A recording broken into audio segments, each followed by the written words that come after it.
नमस्कार। क्या पेट में भयंकर गैस बनती है? गैस बनने की वजह से पेट फूल जाता है, सीने में दबाव आता है, गर्दन या सिर जकड़ जाता है? अगर हाँ, तो प्लीज इस वीडियो को पूरा अंत तक जरूर देखें। अगर आपने अभी तक चैनल को सब्सक्राइब नहीं किया है तो मैं आग्रह करूंगा, प्लीज चैनल को सब्सक्राइब जरूर कर लीजिए ताकि भविष्य में जो भी वीडियोस बनाए जाएं उनके नोटिफिकेशन आप तक पहुंचते रहें।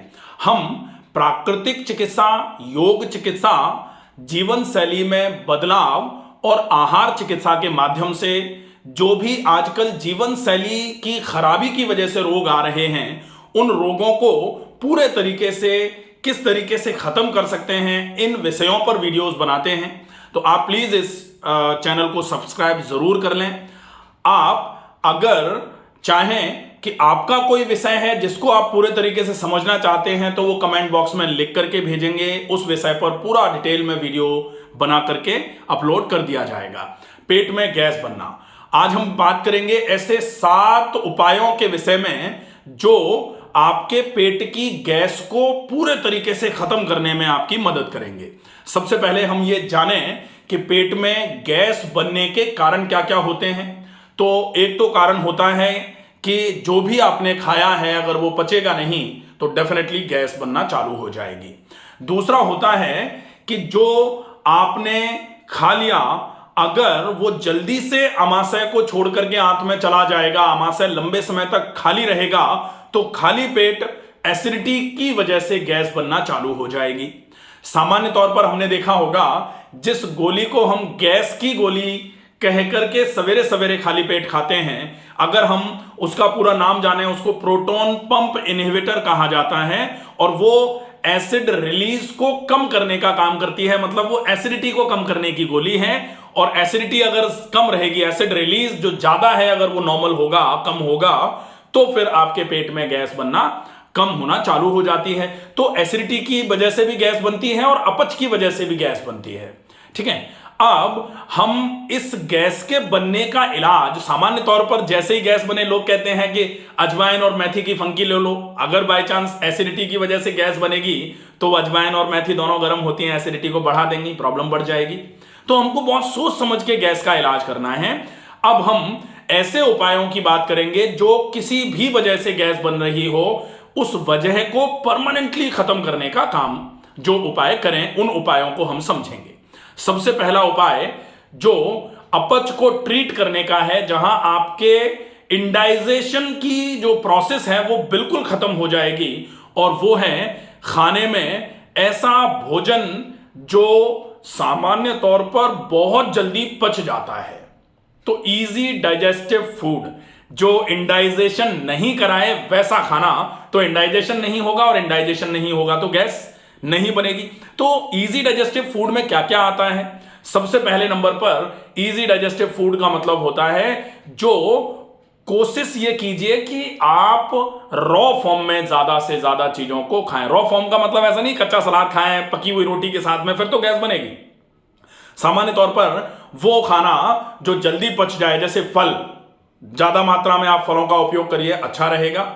अगर आपको बहुत गैस बनती है तो आप जो फर्मेंटेड फूड जो होते हैं, जिसमें आप इडली ले सकते हैं, डोसा ले सकते हैं, ये चीजें जो हैं ये आपको कंपैरेटिवली जल्दी डाइजेस्ट होने वाली चीजें हैं। ये जल्दी डाइजेस्ट हो जाएंगी तो अपच नहीं होगी, और अपच नहीं होगी तो आपके पेट में गैस नहीं बनेगी। इसके बाद आती है उबली हुई सब्जी। और कोशिश करें, अगर आपको ऐसे ज्यादा भूख लग रही है तो फिर वेजिटेबल दलिया या फिर वेजिटेबल खिचड़ी, अगर आप इस खाने पर शिफ्ट हो जाएंगे तो ये पूरा खाना, आप फल खा लो, आप जो फर्मेंटेबल फूड हैं वो उपयोग में ले लो, उसके अलावा आप वेजिटेबल दलिया खा लो, वेजिटेबल खिचड़ी खा लो, बॉइल्ड वेजिटेबल खा लो। अगर आप इन चीजों का उपयोग करते हैं तो आपकी अपच ठीक हो जाएगी, और अपच जैसे जैसे ठीक होगी आपको गैस बनने में परमानेंट रिलीफ होना चालू हो जाएगा। जब भी किसी का पेट बहुत भारी हो रहा हो, बहुत ज्यादा फूल रहा हो, ऐसे समय में हल्का खाना जब खाया जाता है तो पेट में अपने आप ही नरमाई आना चालू हो जाती है। और हल्का खाना मतलब खिचड़ी खा लो, दलिया खा लो, लेकिन इस दलिया खिचड़ी में भी आप ज्यादा मात्रा में हरी सब्जियों का उपयोग करो तो वो ज्यादा उपयोगी माना जाएगा, पहला। दूसरा है, आप खाने में जो भी खा रहे हो उसको इतना चबा के खाओ कि वो मुंह में अच्छे तरीके से पेस्ट के फॉर्म में कन्वर्ट हो जाए, पेस्ट फॉर्म में वो नीचे की तरफ जब जाए तो पूरा बोलस के फॉर्म में खाना जाए। वो ऐसा बड़े बड़े आड़े तिरछे कौर धकेलने की पानी से जरूरत पड़े ऐसे भोजन हमको नहीं करना चाहिए, तो बहुत चबा के खाना खाया जाए दूसरे नंबर पर। ठीक है, अब तीसरा है, आप कोशिश करिए कि खाने में जितनी मात्रा आपके लिए बहुत उपयोगी है, वैसे तो यह कहा जाता रहा है कि भोजन उतना ही करें जिसमें भूख थोड़ी लगती रहे, मतलब भूख को बिल्कुल खत्म करने तक भोजन नहीं करना है। तो जैसे भूख लगी है 4 रोटी की 3 रोटी खा लें, अगर भूख लगी है 3 रोटी की तो 2.5 रोटी खा ली, 2 रोटी 3 रोटी की भूख है तो 2.5 रोटी खा ली, 2 की भूख है तो 1.25 खा ली, 1.5 खा ली। ऐसे करने से आपके भोजन की क्वांटिटी जो है, वैसे दूसरे फॉर्म में कहा जाता है half of the stomach should be filled with solids, आधा पेट भोजन, 1/4 लिक्विड और 1/4 खाली छोड़ देना चाहिए, 25% खाली छोड़ देना चाहिए, ताकि खाना पाचक रसों के साथ अच्छे तरीके से मिल जाए। अगर स्टमक पूरे तरीके से भर दिया, मैंने पहले भी वीडियोस बनाए हैं उनमें बताया है कि एक डब्बे को, अगर ये पूरा डब्बा है, इसमें आपने आधा डब्बा भर दिया मूंग की दाल और 1/4 भर दिया चावल और 1/4 में भर दिया आपने अरहर की दाल, अब पूरा भर दिया 100%, तो फिर अब आप इनको मिलाओ तो मिलेगा थोड़े ही, मिलेगा कब, जैसे जब आप पानी में चीनी डाल करके मिलाना चाहो तो पानी ऊपर तक भर के नहीं करते ना, आधा बॉटल या 3/4 बॉटल भर ली और उसके बाद आप चलाओगे तो चीजें जो चीनी है वो पानी में मिलेगी, अदरवाइज पूरा भर दिया तो नहीं मिलेगी। तो पाचक रस खाने के साथ अच्छे तरीके से मिलें, इसके लिए भोजन थोड़ा आवश्यक, जितना हमको भूख लगी है उससे थोड़ा कम खाया जाए, वो आपके लिए बहुत उपयोगी रहेगा। ये तीसरा उपाय हो जाता है। चौथा उपाय, शाम का खाना आप नियम बना लो कि कोशिश करके 7 बजे के पहले पहले खाना शुरू कर दो। ये बहुत उपयोगी तरीका है। चौथा उपाय है, शाम का खाना 7 बजे के पहले पहले खा लो आप, आपके पेट में गैस बनने में डेफिनेटली आराम मिलना चालू हो जाएगा।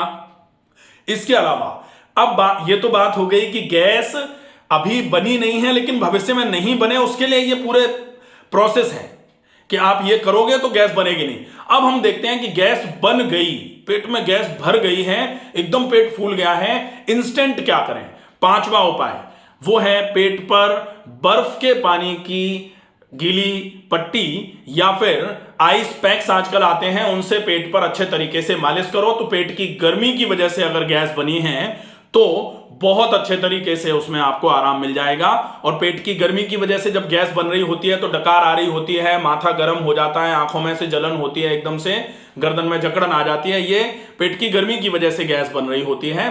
तो आप पेट पे ठंडे पानी का गीला कपड़ा रख लेंगे।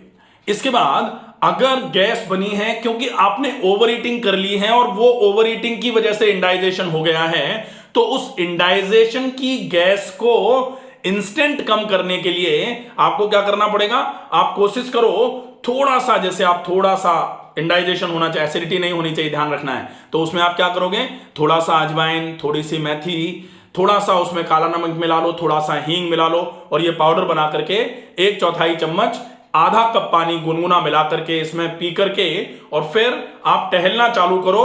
जैसे जैसे आप ये पाउडर लेकर के टहलोगे आपको डकार आना चालू हो जाएगी और जैसे जैसे पेट में भरी हुई गैस रिलीज होगी आपका पेट का तनाव जो था वो धीरे धीरे करके कम होना चालू हो जाएगा। ये बहुत अच्छा उपाय है, ये उपाय भी आप कर सकते हैं। अगर आपको इतनी भयंकर गैस बन गई है कि पेट फूल रहा है, पेट में दर्द होना चालू हो गया है, उसकी वजह से गर्दन और सिर भी भारी हो रहे हैं, सिर में भी दर्द हो रहा है, ऐसी कंडीशन में आपको क्या करना चाहिए, 2 से 3 ग्लास आप पानी पी लो और पानी पीने के बाद आगे झुक करके उस पानी को निकालने के लिए जब आप कुंजल करते हो, इसको कुंजल बोला जाता है, वैसे तो खाली पेट कुंजल बोलते हैं, और अगर आप खाने को निकालने का प्रयास कर रहे हैं थोड़ा पानी पी करके तो इसको व्याघ्र क्रिया बोला जाता है। व्याघ्र क्रिया का मतलब होता है, कभी कभी व्याघ्र मतलब जो शेर चीते होते हैं वो जब बहुत ज्यादा खा लेते हैं तो घास चरते हैं, तो घास मुंह में उनके लगती है, जीभ पर लगती है और उसकी वजह से उनको उल्टी हो जाती है। जैसे आपने कुत्तों को सामान्य तौर पर, भाई शेर चीते तो कौन देखता है जंगल में कौन जा रहा है, लेकिन कुत्तों को सामान्य तौर पर देखा जाता है कि वो जब घास खा रहा है कुत्ता और घास खाते खाते उल्टी कर रहा है, तो घास खाता नहीं है क्योंकि हमारे तो 2 उंगलियां हैं, हम तो अपनी जीभ पे उंगली लगा सकते हैं, कुत्ते की कहां 2 उंगलियां हैं, वो कैसे जीभ पे लगाएगा। तो वो बड़ी बड़ी जहां घास होती है वो घास मुंह में जाती है और फिर उस पर जीभ इस तरीके से कुत्ता चलाता है तो वो घास पोस्टीरियर टंग पर जब टच करती है तो उससे एमिटिक रिफ्लेक्स आता है, वॉमिटिंग रिफ्लेक्स जनरेट होता है, जिसकी वजह से उल्टी होकर के जो भी ज्यादा मात्रा में खाना पहुंच गया था पेट में, जो अपच करा रहा है, वो सब बाहर आ जाता है। यहां रुकना नहीं है, उस खाने के बाहर आने के बाद फिर आपको 1 घूंट पानी या 2 घूंट ठंडा पानी पी लेना है मटके का, और उसके बाद फिर पेट पर ठंडे पानी का गीला तौलिया पेट पर 20 मिनट के लिए रख करके, माथे पर भी ठंडे पानी का गीला तौलिया रख करके लेट जाएं। तुरंत गैस में आराम होना चालू हो जाएगा। अगर आप इन सब चीजों का उपयोग करेंगे, डेफिनेटली आपको बहुत अच्छे तरीके से पेट में जो गैस बन रही है उससे हमेशा के लिए छुटकारा मिलना चालू हो जाएगा। आशा है ये वीडियो आपको पसंद आएगा। ज्यादा से ज्यादा लोगों तक इस वीडियो को पहुंचाएं। स्वस्थ रहें, सुरक्षित रहें। धन्यवाद।